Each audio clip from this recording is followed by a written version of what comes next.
12 hommes, aucun prêtre, aucun scribe, aucun chef religieux reconnu.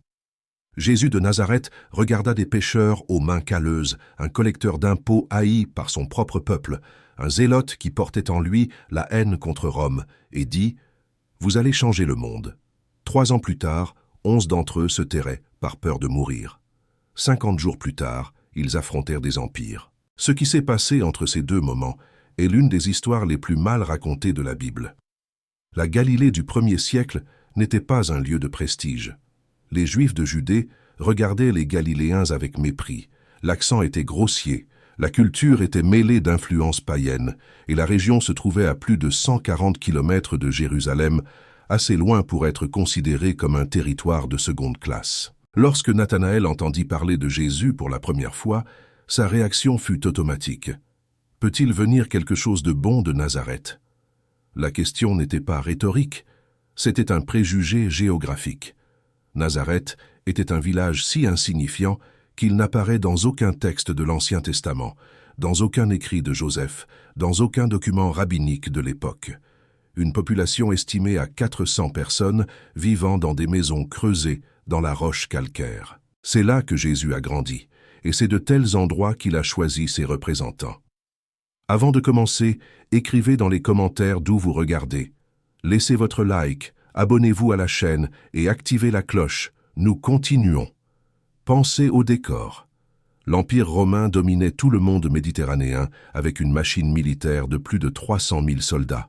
Le temple de Jérusalem était l'une des structures les plus impressionnantes du monde antique, couvert de tant d'or que les voyageurs rapportaient ne pas pouvoir le regarder directement sous le soleil de midi. Les pharisiens contrôlaient l'interprétation de la loi avec une rigueur obsessive.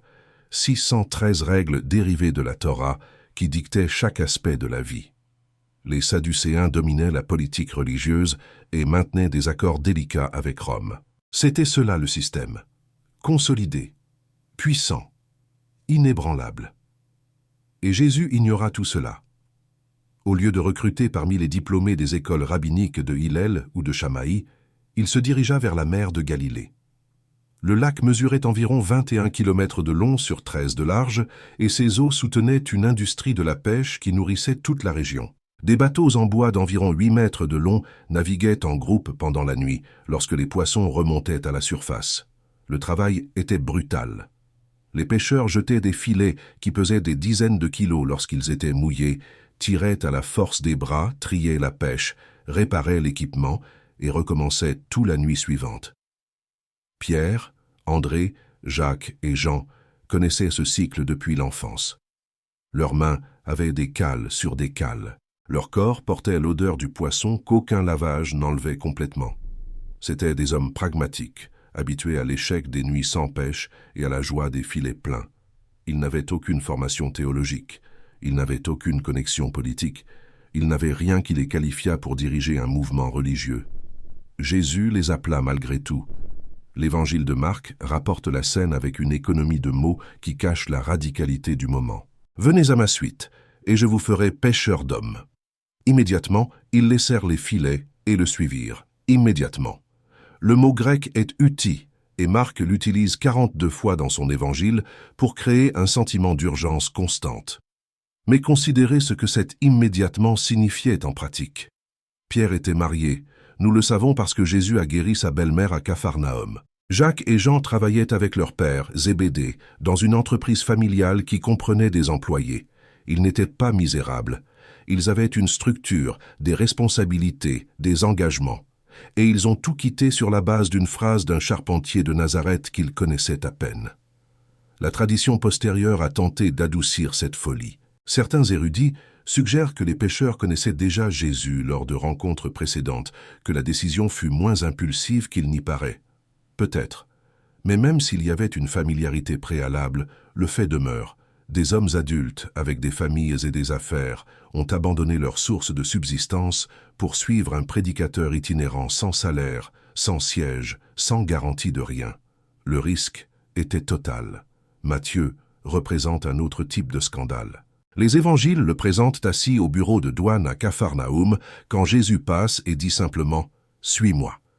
Pour comprendre le poids de cette scène, vous devez comprendre ce que signifiait être publicain en Judée au 1er siècle. Les collecteurs d'impôts travaillaient pour Rome. Ils achetaient le droit de collecter les tributs dans une région donnée et gardaient tout ce qu'ils parvenaient à extraire au-delà du quota officiel. Le système était conçu pour la corruption. Les publicains étaient haïs non seulement pour leur collaboration avec l'occupant étranger, mais pour s'être enrichis aux dépens de leur propre peuple. Il leur était interdit de témoigner devant les tribunaux juifs. Ils étaient exclus des synagogues. Ils étaient classés avec les prostituées et les pécheurs notoires. Jésus n'a pas seulement appelé Matthieu, il est allé dîner chez lui, entouré d'autres collecteurs d'impôts et de personnes de réputation douteuse. Les pharisiens furent scandalisés. La réponse de Jésus est entrée dans l'histoire. Ce ne sont pas les gens bien portants qui ont besoin de médecins, mais les malades. Le groupe qui s'est formé autour de Jésus était une impossibilité sociologique. Matthieu, le collaborateur de Rome, devait cohabiter quotidiennement avec Simon le Zélote. Les Zélotes étaient des nationalistes radicaux qui prônaient la résistance armée contre l'Empire. Certains historiens les associent aux sicaires, des assassins qui cachaient de petits poignards sous leurs vêtements et attaquaient les soldats romains ou les Juifs considérés comme traîtres au milieu des foules. Placer ces deux hommes dans le même groupe, suivant le même maître, dormant côte à côte sur les mêmes routes. La tension devait être insupportable, mais quelque chose dans l'appel de Jésus transcendait les divisions politiques qui définissèrent l'époque. Philippe était de Bethsaïde, la même ville que Pierre et André. L'évangile de Jean le montre comme quelqu'un d'esprit pratique, peut-être excessivement concentré sur la logistique. Quand Jésus demanda où ils achèteraient du pain pour nourrir la foule, Philippe fit un calcul rapide. 200 deniers ne suffiraient pas pour en donner ne serait-ce qu'un morceau à chacun.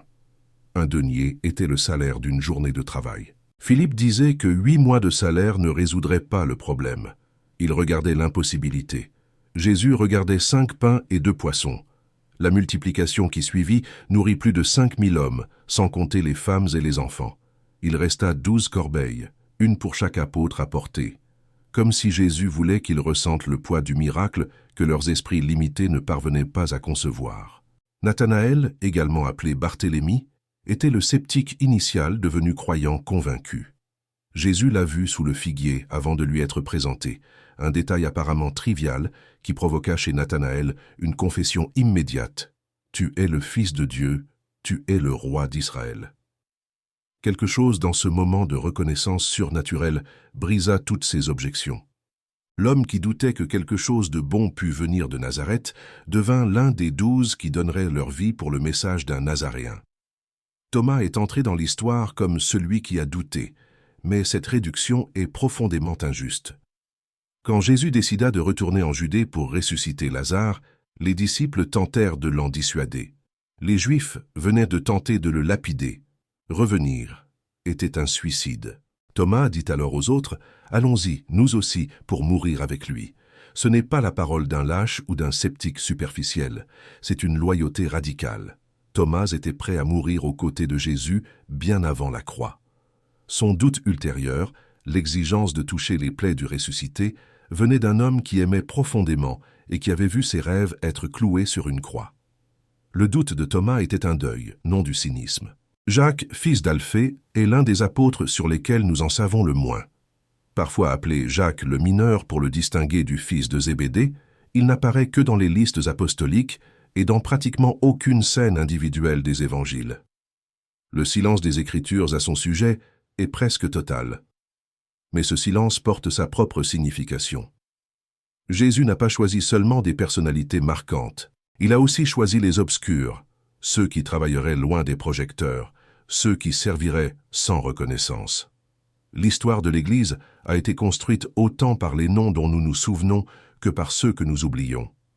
Jude, fils de Jacques, non l'Iscariote, est aussi appelé Thaddée dans certains manuscrits. Sa seule parole rapportée dans les évangiles est une question posée lors de la dernière scène. « Seigneur, pourquoi te manifesteras-tu à nous et non au monde ?» La question révèle l'attente messianique de l'époque. Les disciples attendaient encore une révolution visible, une prise de pouvoir qui montrerait au monde qui était réellement Jésus. Ils ne comprenaient pas que le royaume viendrait d'une manière complètement différente. Et il y a Judas Iscariote. L'homme qui a trahi Jésus pour 30 pièces d'argent demeure une énigme théologique et psychologique. L'évangile de Jean le présente comme un voleur qui détournait l'argent de la bourse commune du groupe. Mais la cupidité explique-t-elle la trahison? 30 pièces d'argent équivalaient à environ 120 deniers, 4 mois de salaire d'un travailleur ordinaire. C'était le prix d'un esclave, tel qu'établi dans l'Exode. Une somme significative, mais pas une fortune. Certains érudits spéculent que Judas tentait de forcer la main de Jésus, de précipiter la confrontation messianique qu'il croyait inévitable. D'autres voient simplement l'action du mal incarné. Jésus lui-même dit qu'il vaudrait mieux pour cet homme ne pas être né. Judas se pendit après avoir vu le résultat de sa trahison. Le champ acheté avec l'argent restitué fut connu sous le nom de champ du sang. Les 11 restants ont également échoué à l'heure critique. Quand les soldats arrivèrent à Gethsémani, tous s'enfuirent. Pierre suivit de loin jusqu'à la cour du grand prêtre, où une servante le reconnut. 3 fois, il nia connaître Jésus. À la 3e fois, le coq chanta, et Pierre sortit de là en pleurant amèrement. L'homme qui avait promis de mourir aux côtés du maître ne put même pas admettre qu'il le connaissait devant une servante. La croix aurait dû tout terminer. Les Romains étaient des experts en exécution publique conçus pour humilier et terroriser. La crucifixion était réservée aux pires criminels, esclaves rebelles, traîtres, agitateurs politiques.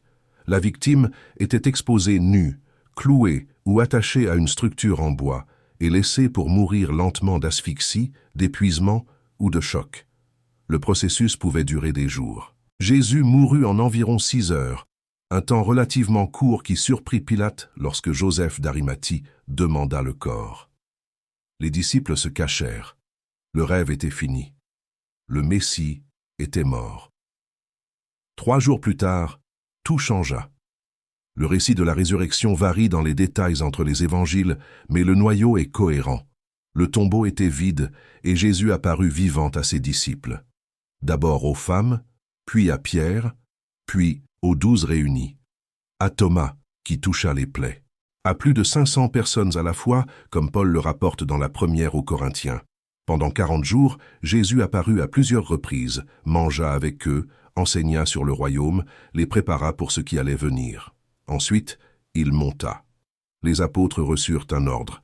Attendez à Jérusalem jusqu'à ce que vous soyez revêtus de puissance. 120 personnes se réunirent dans un cénacle pour prier. Le jour de la Pentecôte, 50 jours après la Pâque, le Saint-Esprit descendit comme un vent impétueux et des langues de feu. Des hommes galiléens sans éducation formelle commencèrent à parler dans des langues qu'ils n'avaient jamais apprises. La foule qui s'assembla fut stupéfaite. Parthes, Mèdes, Élamites, habitants de la Mésopotamie, de Judée, de Cappadoce, du Pont, d'Asie, de Phrygie, de Pamphylie, d'Égypte, des régions de la Libye autour de Cyrène, Romains, Crétois et Arabes. Chacun entendait le message dans sa propre langue. Pierre, le même Pierre qui avait renié Jésus 3 fois, se leva et prêcha. 3000 personnes se convertirent ce jour-là. La transformation était évidente. Les hommes qui avaient fui lors de l'arrestation de Jésus affrontaient maintenant le même Sanhédrin qui l'avait condamné. Lorsqu'on leur ordonna de cesser de prêcher, ils répondirent « Jugez vous-même s'il est juste d'obéir à vous ou à Dieu. » Ils furent emprisonnés. Ils furent fustigés. Ils sortirent de la présence du tribunal joyeux d'avoir été jugés dignes de souffrir pour le nom de Jésus. Jacques, fils de Zébédée, fut le premier apôtre à mourir en martyr. Vers l'an 44, le roi Hérode Agrippa le fit mettre à mort par l'épée. Le livre des Actes rapporte l'exécution en une seule phrase, sans détail, sans dramatisation. La brièveté choque. L'un des 3 disciples les plus proches de Jésus, l'un de ceux qui furent témoins de la transfiguration, tué ainsi, presque en passant dans le texte biblique. Mais sa mort établit la norme. Suivre Jésus pouvait tout coûter. Pierre continua de diriger l'Église à Jérusalem jusqu'à ce que la persécution le force à se déplacer. La tradition le place à Rome dans les dernières années de sa vie. Eusèbe de Césarée, historien de l'Église du IVe siècle, rapporte que Pierre fut crucifié durant la persécution de Néron, vers l'an 64 ou 67. La tradition ajoute que Pierre demanda à être crucifié la tête en bas, ne se considérant pas digne de mourir de la même manière que son Seigneur. La basilique Saint-Pierre au Vatican fut construite sur le lieu où la tradition dit qu'il fut enseveli. Des fouilles archéologiques au XXe siècle ont trouvé une nécropole romaine sous la basilique et des ossements que certains croient être ceux de l'apôtre. André, frère de Pierre, porta l'évangile vers le nord. La tradition l'associe à la Scythie, région correspondant approximativement à l'actuelle Ukraine et à la Grèce. Il mourut à Patras, sur une croix en forme de X, la croix qui porte encore son nom aujourd'hui et figure sur le drapeau de l'Écosse. Selon des récits anciens, André prêcha pendant 2 jours alors qu'il était suspendu, refusant d'être descendu, jusqu'à ce qu'il mourût enfin. L'Église orthodoxe le considère comme son fondateur spirituel, et ses supposées reliques sont dispersées dans des églises à Amalfi, en Italie, à Patra et ailleurs. Jean, le fils de Zébédée, est traditionnellement considéré comme l'auteur du 4e évangile, de 3 épîtres et de l'Apocalypse. Contrairement aux autres, il ne mourut pas en martyr. Tertullien rapporte qu'il fut jeté dans l'huile bouillante à Rome, mais survécut miraculeusement et fut exilé sur l'île de Patmos. Là, selon la tradition, il reçut les visions de l'Apocalypse. Après sa libération, il s'établit à Éphèse, où il dirigea les églises d'Asie mineure jusqu'à sa mort de vieillesse, possiblement à plus de 90 ans. Il était le dernier survivant des 12. Philippe, selon la tradition préservée par Eusèbe, prêcha en Phrygie, région de l'actuelle Turquie. Il mourut à Hiérapolis, possiblement crucifié ou pendu la tête en bas. Des fouilles archéologiques récentes ont trouvé une tombe du 1er siècle à Hiérapolis que certains archéologues associent à l'apôtre. Barthélemy, le Nathanaël sceptique devenu croyant, possède l'une des traditions de martyrs les plus brutales. Selon les récits, il porta l'évangile jusqu'en Inde, puis en Arménie. À Albanopolis, il fut écorché vif avant d'être décapité. L'image de Barthélemy tenant sa propre peau est devenue un motif commun dans l'art médiéval. Michel-Ange l'a peint ainsi dans le Jugement dernier de la chapelle Sixtine, et l'on dit que le visage sur la peau est un autoportrait de l'artiste lui-même. Matthieu, l'ancien collecteur d'impôts, écrivit l'évangile qui porte son nom, du moins selon la tradition de l'Église primitive. Son évangile fut le plus cité dans les premiers siècles du christianisme, probablement parce qu'il fut écrit avec les Juifs à l'esprit, avec des références constantes aux prophéties de l'Ancien Testament accomplies en Jésus. Sur sa mort, les traditions varient. Certaines le placent en Éthiopie, d'autres en Perse. Certaines disent qu'il mourut en paix, d'autres qu'il fut martyrisé. Ce qui est certain, c'est qu'il est passé d'une table d'impôts à Capharnaüm, aux confins du monde connu. Thomas est l'une des histoires les plus extraordinaires.